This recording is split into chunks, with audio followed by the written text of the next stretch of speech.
Ma'am sir, bakit ganito lang yung tanggap ko? Kulang po yata.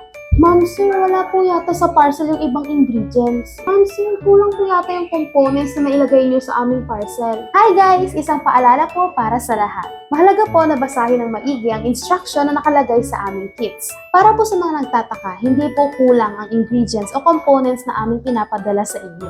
Bakit? Dahil po ang ibang components ay nakalagay na sa premix bottle o bote na inyong natatanggap sa loob ng inyong parcel. Katulad na lamang nitong aming 15 to 16 liters dishwashing liquid na instruction.